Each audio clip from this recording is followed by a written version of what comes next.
Shalom, perkenalkan nama saya Esti Arianti Lakusaba, NIM 102-2022-0137, Prodi Pendidikan Kristen Anak Usia Dini, kelas C, semester 5. Di sini saya akan menjelaskan materi tentang evaluasi pembelajaran. Topik yang pertama, konsep dasar evaluasi pembelajaran. A. Pengertian dasar evaluasi pembelajaran. Konsep dasar evaluasi pembelajaran adalah proses untuk mendapatkan informasi dan data yang dibutuhkan untuk menilai sejauh mana dan bagaimana pembelajaran berjalan. Evaluasi pembelajaran dilakukan untuk membuat penilaian dan perbaikan yang dibutuhkan untuk memaksimalkan hasilnya. Evaluasi pembelajaran adalah proses sistematis yang digunakan untuk mengumpulkan, menganalisis, dan menafsirkan informasi mengenai hasil belajar siswa.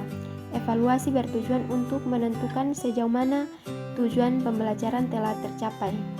Menurut Anderson dan Cradwell 2021, evaluasi pembelajaran tidak hanya menilai hasil akhir tetapi juga proses yang dilalui siswa.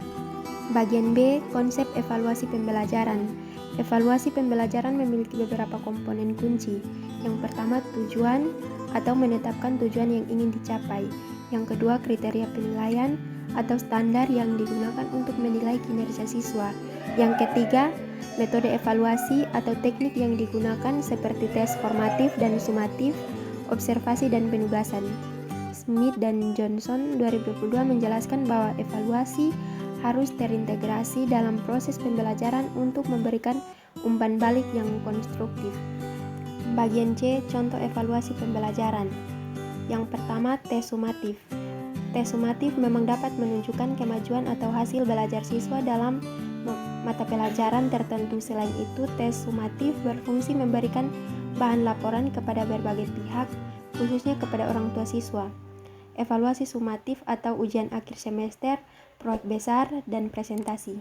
Yang kedua, tes formatif. Penilaian formatif adalah penilaian yang dilakukan dengan tujuan untuk memantau dan memperbaiki proses pembelajaran serta mengevaluasi pencapaian tujuan pembelajaran. Pelaksanaan penilaian formatif dapat dilakukan di awal dan di sepanjang proses pembelajaran. Tes formatif atau kuis harian, diskusi kelompok, dan refleksi diri.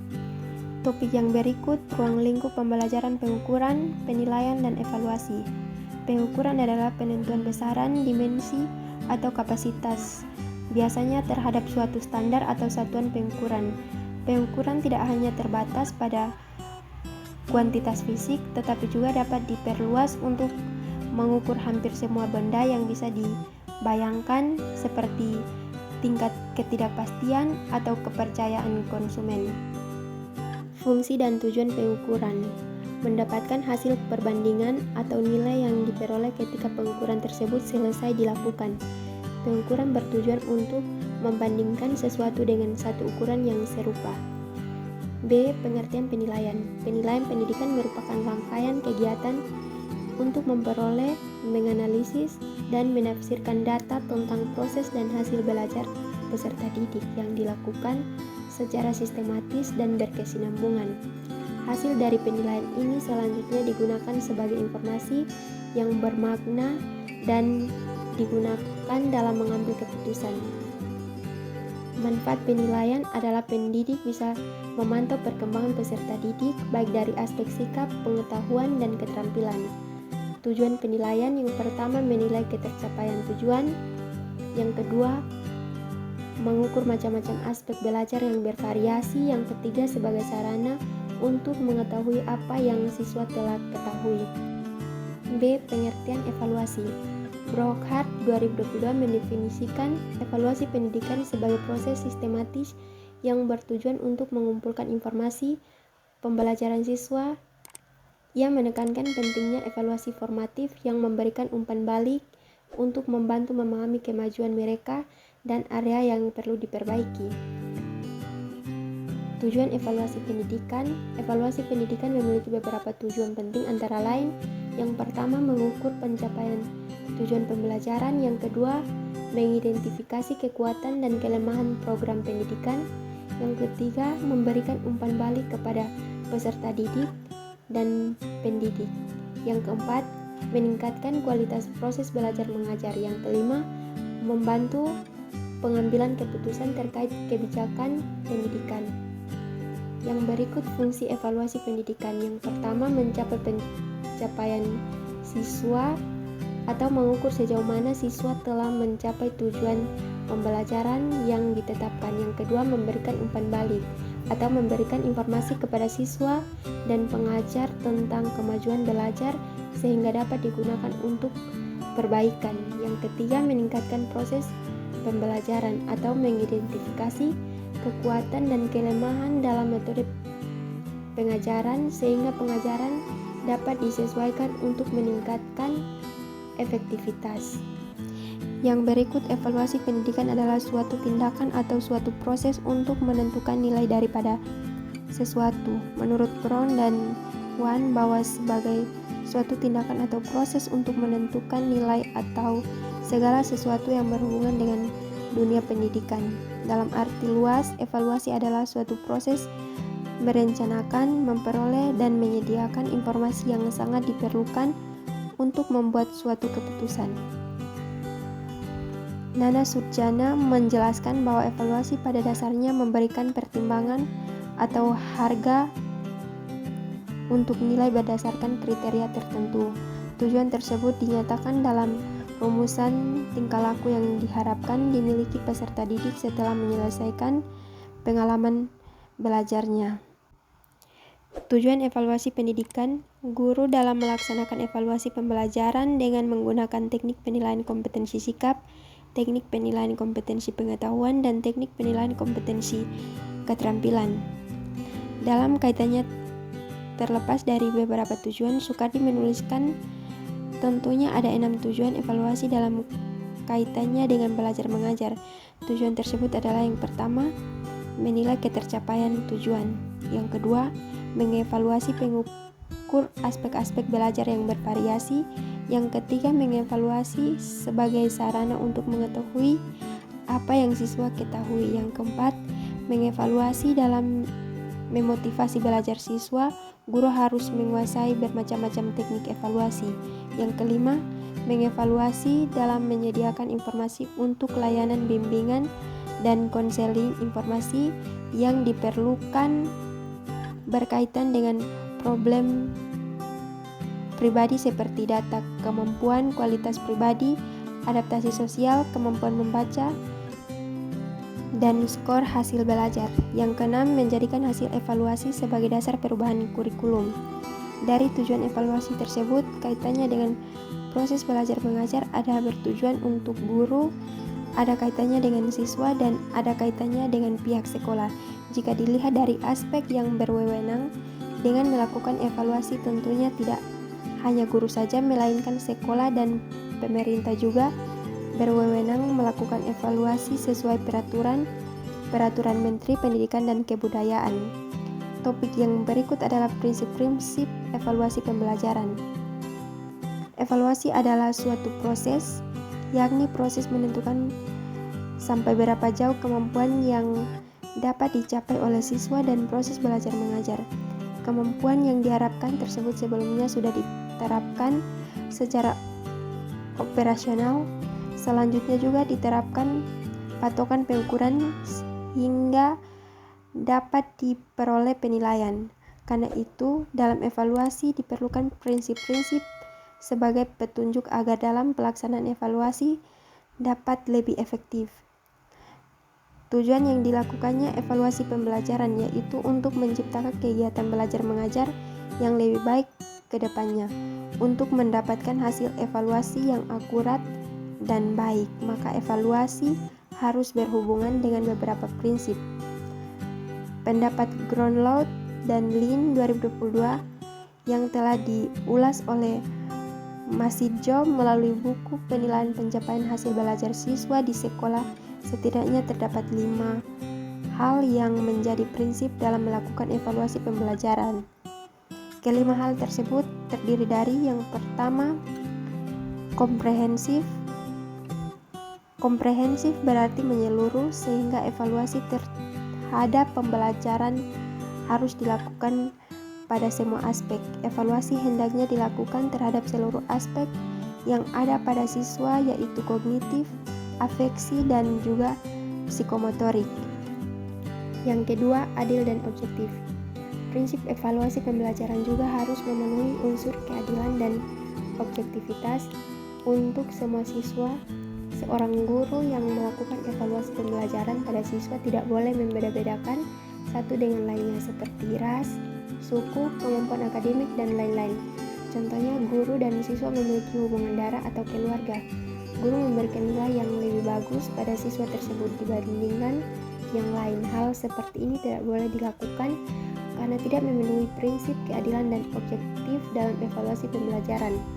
Yang ketiga, kontinuitas. Evaluasi pembelajaran harus dilakukan secara kontinu atau berkesinambungan untuk mendapatkan hasil yang tepat. Proses penilaian dan pengukuran siswa akan lebih sempurna jika guru bisa membandingkan hasil kemampuan siswa pada saat ini dengan periode selanjutnya, sehingga dengan demikian bisa dilihat apakah kemampuan siswa mengalami peningkatan atau justru menurun. Yang keempat, kooperatif.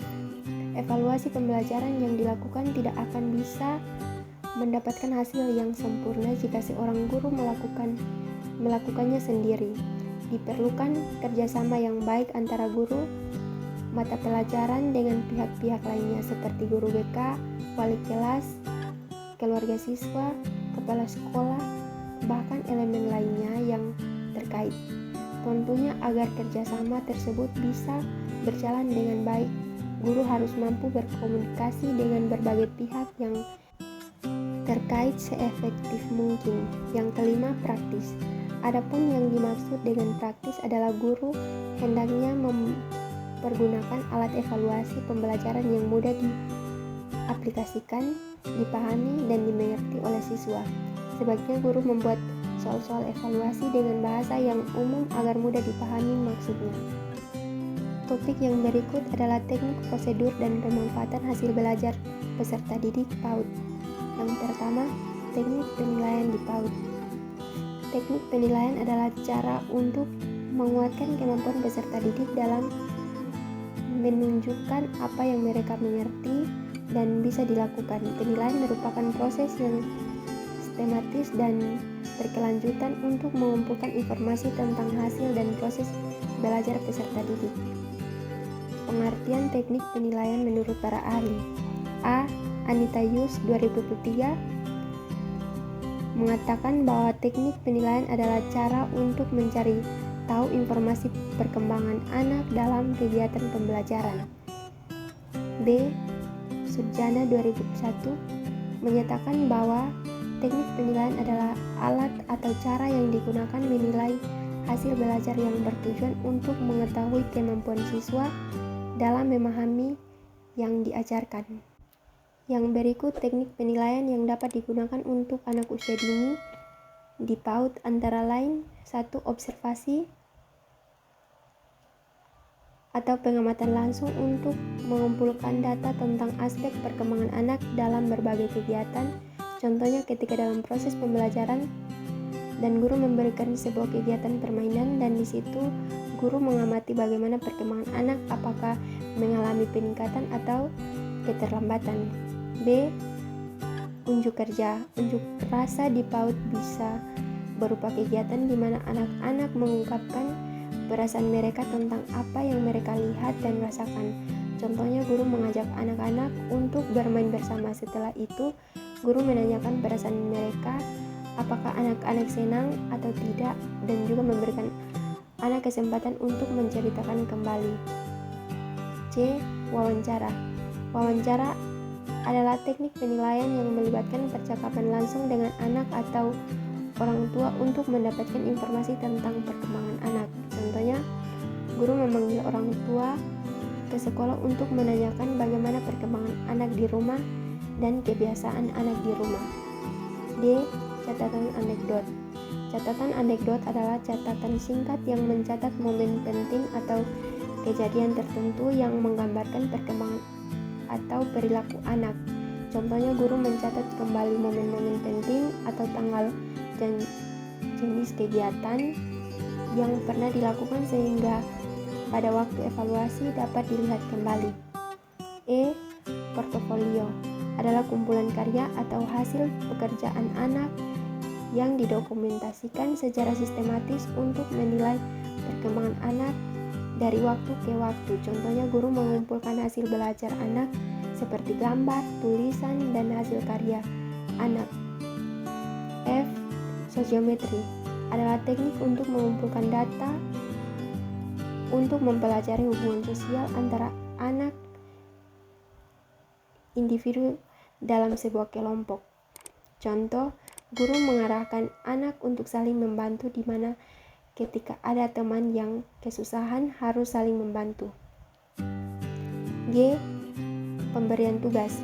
Ada cara untuk memberikan tugas belajar kepada anak yang bertujuan agar anak dapat menguasai kegiatan yang dilakukan bersama dan kesempatan bagi anak untuk dapat belajar bersama dengan orang tua di rumah. Contohnya, guru memberikan ayat hafalan bagi anak untuk menghafal di rumah atau mewarnai di rumah. 3. Pemanfaatan hasil belajar anak usia dini.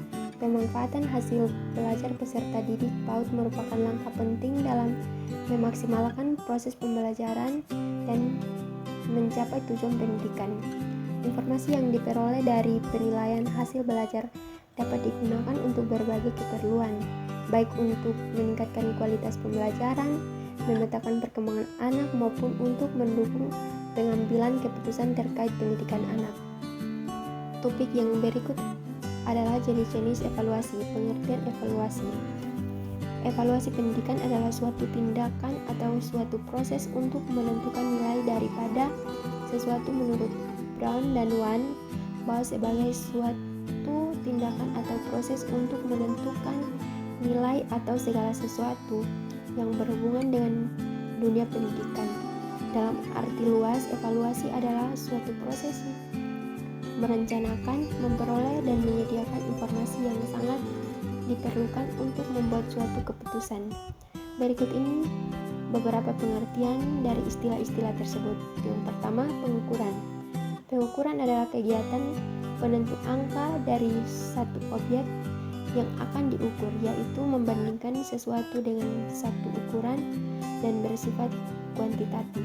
Yang kedua, penilaian adalah kegiatan yang dirancang untuk mengukur efektivitas pembelajaran yang melibatkan sejumlah komponen penentu keberhasilan pembelajaran dan bersifat kualitatif. Yang berikut, asesmen. Asesmen adalah proses pengumpulan informasi hasil belajar siswa yang diperoleh dari berbagai jenis tagihan dan mengolah untuk menilai hasil belajar dan perkembangan belajar siswa. Evaluasi adalah penilaian keseluruhan program pendidikan mulai perencanaan, kurikulum, dan penilaian serta pelaksanaannya. Yang berikut adalah tujuan. Tujuan dilakukannya evaluasi pembelajaran yaitu untuk menciptakan kegiatan belajar mengajar yang lebih baik dan melaksanakan evaluasi pembelajaran dengan menggunakan teknik penilaian kompetensi sikap, teknik penilaian kompetensi pengetahuan, dan teknik penilaian kompetensi keterampilan. Yang berikut jenis-jenis evaluasi. Yang pertama, penilaian formatif. Yang kedua, penilaian sumatif. Yang ketiga, penilaian penempatan. Yang keempat, evaluasi diagnostik. Contoh evaluasi penilaian. Yang pertama, contoh penilaian formatif, kuis singkat atau kuis yang diberikan setelah sesi pembelajaran untuk mengukur pemahaman siswa, memberikan pekerjaan rumah atau PR, diskusi kelas atau berkelompok. Yang kedua, contoh penilaian sumatif atau ulangan harian dan ujian akhir semester. Yang ketiga, contoh penilaian penempatan. Penilaian penempatan adalah yang digunakan untuk menentukan tingkat kemampuan seseorang dalam suatu bidang tertentu. Yang keempat, contoh penilaian diagnostik atau tes tertulis. Tes yang diberikan sebelum memulai pembelajaran untuk mengukur pengetahuan awal siswa. Tes diagnostik atau tes yang dirancang untuk mengidentifikasi area spesifik di mana siswa mengalami kesulitan. Topik yang berikut adalah rubrik penilaian. Pengertian rubrik penilaian adalah alat atau instrumen yang digunakan untuk menilai kinerja atau pencapaian seseorang dalam suatu tugas atau kompetensi tertentu. Rubrik ini biasanya berbentuk tabel atau matriks yang membuat kriteria-kriteria spesifik serta tingkatan atau level yang menunjukkan beberapa baik kriteria tersebut terpenuhi. Dalam pendidikan, rubrik penilaian membantu pendidikan menilai kemampuan siswa dengan cara yang lebih objektif dan sistematis.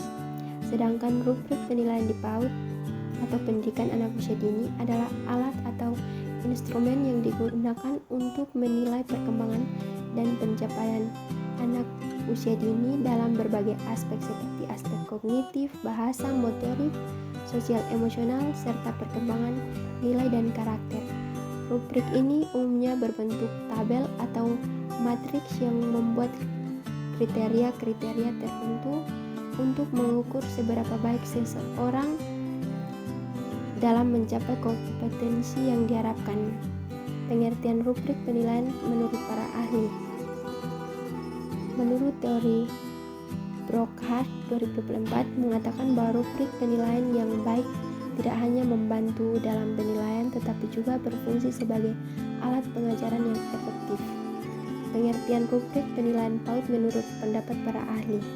Pengertian rubrik penilaian PAUD menurut para ahli. Yang pertama, menurut Yulia dan Susanti 2021, rubrik penilaian PAUD harus disesuaikan dengan karakteristik perkembangan anak usia dini. Penilaian menggunakan rubrik dianggap penting untuk membantu guru lebih mudah mengamati aspek-aspek perkembangan seperti kemampuan bahasa, keterampilan sosial, dan kemandirian anak dalam berbagai aktivitas belajar. Yang berikut jenis-jenis rubrik penilaian untuk PAUD. Yang pertama, rubrik perkembangan holistik. Deskripsi atau menilai perkembangan anak secara keseluruhan termasuk aspek kognitif, sosial, emosional, bahasa, motorik, dan seni. Contoh, penilaian perkembangan anak dalam kegiatan bermain, belajar, dan interaksi sosial. Yang kedua, rubrik keterampilan sosial atau fokus pada kemampuan anak dalam berinteraksi dengan teman sebaya dan guru. Kriteria yang dinilai bisa mencakup kemampuan berbagai, kerjasama, dan menyelesaikan konflik. Contoh, penilaian aktivitas kelompok atau permainan yang melibatkan interaksi sosial. Yang ketiga, rubrik keterampilan bahasa atau menilai perkembangan bahasa anak termasuk kemampuan berbicara, mendengar, membaca, dan menulis. Kriteria bisa mencakup penguasaan kosakata, struktur kalimat, dan kemampuan bercerita. Contoh, penilaian saat anak bercerita, menjawab pertanyaan, atau berpartisipasi dalam diskusi kelas. Yang keempat, rubrik keterampilan motorik atau menilai keterampilan motorik kasar dan halus anak. Kriteria dapat mencakup kemampuan melakukan gerakan fisik seperti berlari, melompat, serta keterampilan menggunakan alat seperti menggambar atau mencoret.